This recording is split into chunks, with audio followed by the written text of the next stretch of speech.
I can say is that the fake news just doesn't get it, do they? And the fake news, they are swooning for the new White House press secretary, Karine Jean-Pierre. That's her name.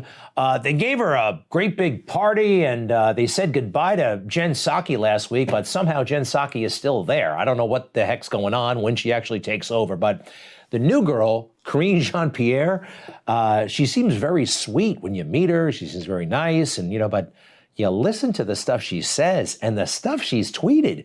She's nasty. She's horrible. Take a look at this. Stolen emails, stolen drones, stolen election. Welcome to the world of unprecedented Trump. That's December 17th of 2016. You see, it's okay when they say the election was stolen, right?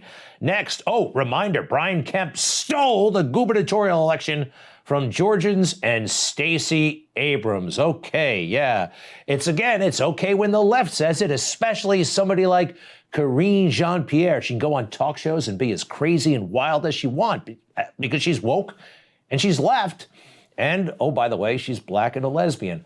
I don't care, but she does. Makes it a big deal. Anyway, here she is being mean.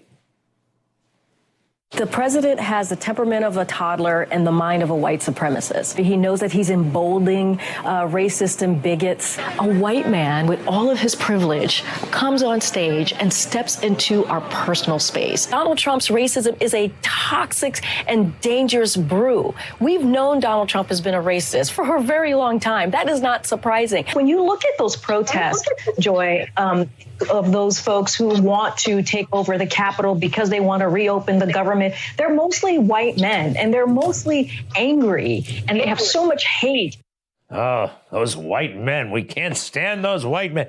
Racist, it used to mean something, right? A horrible, horrible thing. But now anybody you disagree with is a racist. And let me show you Donald Trump, the racist, getting a civil rights award, a civil rights award with Rosa Parks and Muhammad Ali. They will say anything about you once you go into politics. But again, what's her name here? Karine Jean-Pierre, she's right. She's got so much going for her, right? She's left, she's woke, she's black, and she's a lesbian. Again, not a big deal to me, but the mainstream media can't stop talking about it. We also would like to congratulate Karine Jean-Pierre, who is making so much history by becoming the newest White House press secretary. History is being made at the White House with the announcement of a new press secretary. Karine Jean-Pierre is the first black woman and the first openly gay person to take on that role. Karine Jean-Pierre will be the next press secretary, becoming the first black person and first openly LGBTQ person to serve as White House press secretary. International headlines because she has this job. Identity politics, the left, Biden White House. I don't know why this is such a big story. Well, those are the factors right there. But there are other competent people, supremely competent people, who have had huge jobs in communications in the Trump administration and who, by the way, happen to be black women, like Dana White. Have you heard of Dana White? She was the press secretary in the Pentagon. That's one of the biggest spokesperson jobs in all of the world. The Pentagon, great big organization. She worked very closely, a top aide to Secretary of Defense Mattis. They traveled the world together. She was a trusted aide and lieutenant, and they traveled the world together. There she is at his side, and I think they flew on military planes to Afghanistan, far off like that. But you never hear of Dana White. Why is that? Why is that? I don't know. You should. We should have. Is it because, I don't know, the mainstream media doesn't like Donald Trump? Is it because I don't think she's gay? Is it because, I don't know, but I think it's unfair. And take a look at her credentials. University of Chicago, language degree, speaks Mandarin, Chinese, and French, studied economics and business in Beijing, foreign studies in Seoul in South Korea, press secretary for the Republican Conference on the House of Representatives, a staff member of the Armed Services Committee, advised John McCain back in 2008.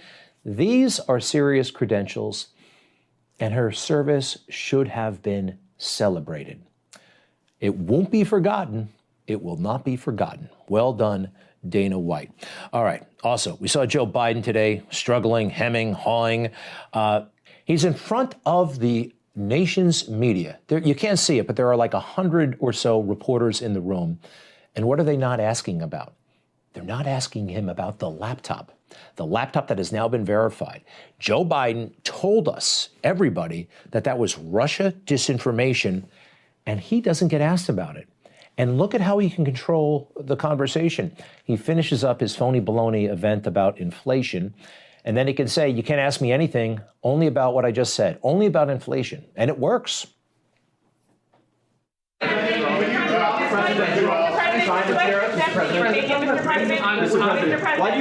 going to ask me about what I spoke about. If you're going to ask me about what I spoke about, I'll answer your questions. And they go along with it.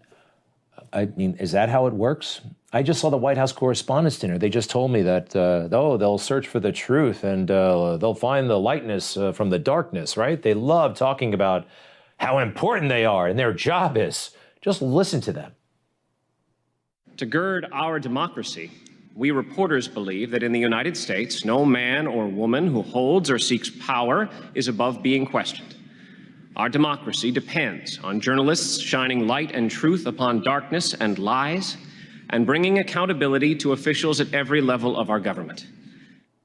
Okay. Yeah, right. Yeah, right. But so pompous. They tell themselves these things. Joe Biden has not been asked about that. Serious lies all the time. He also tells little lies that bother me. Now, when Joe says this, I actually don't believe him. Now, I could be wrong, but what do you think? I'll never forget getting knocked out when I was in 5th grade, and my dad walking out and said, get up, get up, get up. Unless something's broken, get up. Well, I think that's what sports tells you. You just get up. You get up. But my dad would say, every time you get knocked down, just get up, Joey, get up. And my dad said just one thing. When you get knocked down, get up. Just get up. Get up. I've heard that story before in a Cracker Jack box. Is that how Mr. Joe Biden Sr. said it? That sounds kind of nasty. How about, are you okay, Joe? Or are you okay, Joey? I don't know. Something tells me it's one of those tall tales that Joe tells about everything. He tells serious lies. He tells little lies. That's who he is. And that's who he promised us he wouldn't be. And he did it in the most solemn, over-the-top way. Everything he said he would be and do, he's failed at. My fellow Americans, I close the day where I began, with the sacred oath.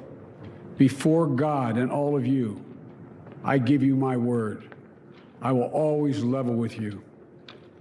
I will defend the Constitution. I'll defend our democracy. I'll defend America. And I will give all of you, keep everything I do in your service, thinking not of power, but of possibilities, not of personal interest, but the public good. And together, we shall write an American story of hope, not fear, of unity, not division, of light, not darkness, a story of decency and dignity, love and healing, greatness and goodness. May this be the story that guides us, the story that inspires us, and the story that tells ages yet to come that we answered the call of history. We met the moment. Democracy and hope, truth and justice did not die on our watch, but thrived. That America secured liberty at home and stood once again as a beacon to the world. By any stretch, is he meeting the moment? Are we a beacon for democracy? You saw what happened overseas. Is he leveling with the American people? His solemn promise to level with us? Of course not. He is failing in every way. And some people are not afraid to call him out. Senator Rick Scott of Florida tweeted that given his condition, given his failings, he should resign. He was asked about it today. Joe Biden was. Major Republican says, you need to hand in your resignation, sir. Here's what happened. You called out Rick Scott a little while ago in your remarks. Earlier today, anticipating your remarks, he said, and I'm just quoting here, that the best thing, most effective thing Joe Biden can do to solve the inflation crisis he created is resign. He's the problem. Resign. The senator added later, idea. Joe Biden is unwell, he's unfit for office, he's incoherent, incapacitated, and confused. These are his words. Offering you a chance to respond to them. I think the man has a problem. It's not a laughing matter, Mr. President, not a laughing matter at all. Think about it.